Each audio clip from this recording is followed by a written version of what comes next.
With load shedding returning, the daily inconvenience is the most immediate problem, but it's all a grim reminder that our energy system needs a major overhaul and urgent action.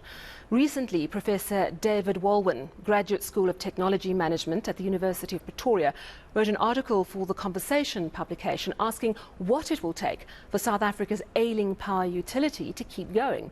In it, he argues that more renewable energy needs to be urgently brought into the mix and properly integrated within our diverse energy system. But at the same time, demand for power is dropping. Well, he joins us now. Professor, thank you very much for your time. So, in your article, you explained that you analysed data from Eskom. You made three key findings: that demand for power has dropped, load shedding could be a lot worse, and there's scope in the system to get more out of renewables. Let's deal first with demand dropping. You say it's due to Eskom cutting non-payers' power off, big entities actually starting to source their own power. And you say at this rate, Eskom won't be needed in 5 years if this trend continues.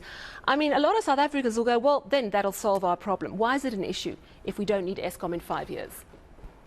It's a big issue because a lot of people depend on Eskom, and they could never establish their own independent power producing or power system. So there's going to be a demand on the grid for as long as we have poor people in the country, and that's going to be for the foreseeable future.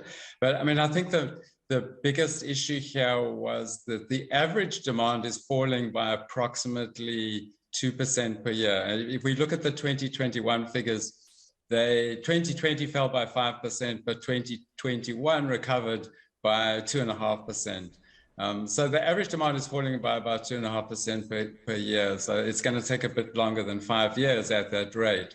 But the biggest issue is this peak demand, and that was what I was highlighting in the article, saying that the peak demand has fallen by 6 gigawatts, and that's a very substantial fall. It's about 21% in the peak demand, and that, in my view, reflects precisely those issues you raised, which is that Eskom is shedding customers in the sense that it is people who have the means of finding alternative resources and alternative means of generating power, and those who don't have sufficient financial resources are being cut off by Eskom. So that Eskom, in a way, is implementing demand-side management in a slightly different way than maybe we used to.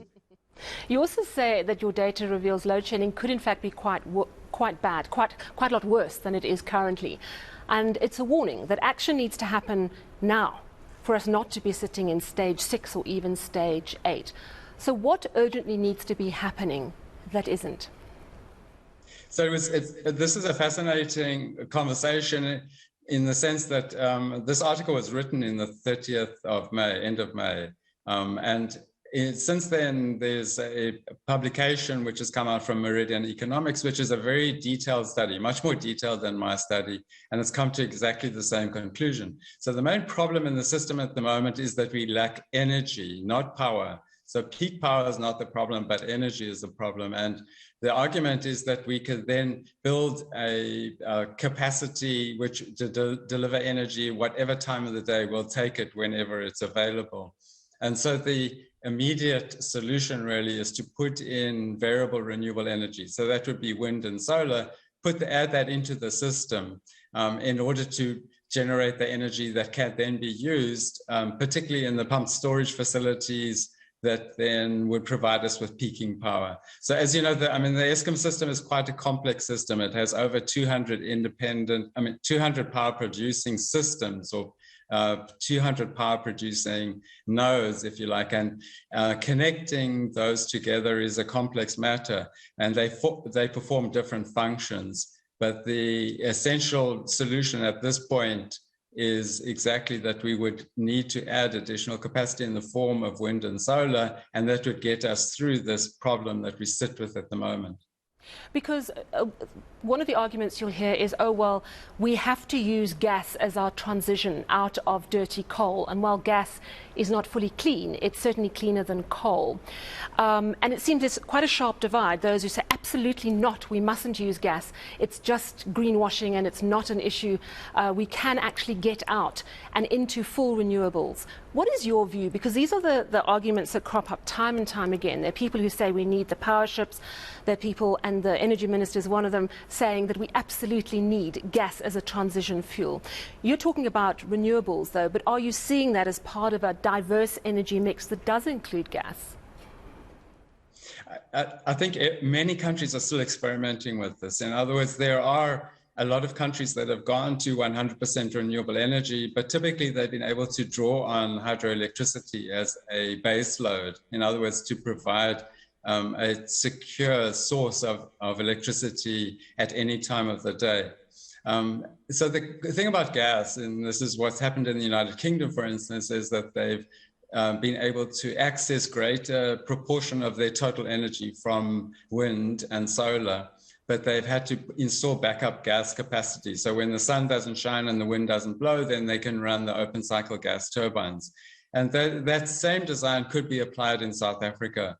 But it's a moving feast in the sense that there are systems being developed which will enable one to make the transition from coal to variable renewable energy, which avoid the use of gas. And that's principally the implementation of battery electric storage and demand side management. So it would be possible for South Africa to make this transition that we also, I think we desperately need, particularly if we're going to meet our climate targets, without the use of gas. And so my answer would be no, we don't need gas.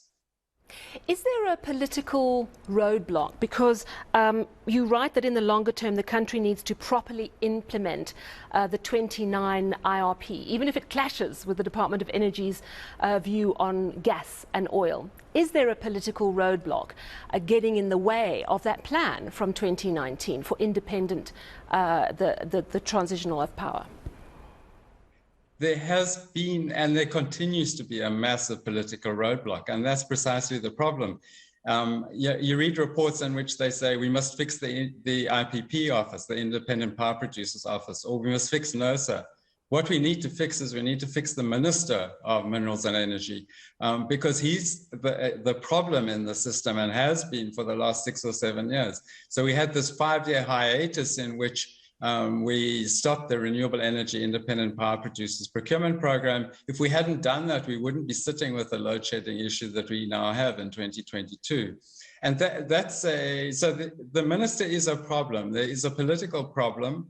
And I worked in government at some point, and we had this expression about double keys, that it's one thing to adopt the IRP, but the administration and the executive, they can find all sorts of little ways to throw thorns in the path so you can't implement the programs that you have designed. And I'm afraid that's been the case for the last 5 or 6 years. So that's a problem. Very quickly, one thing that could be done right now that isn't being done. I think the thing that could be done right now would be, first of all, to bring in more of the independent power producers so that we can make better use of the pumped storage.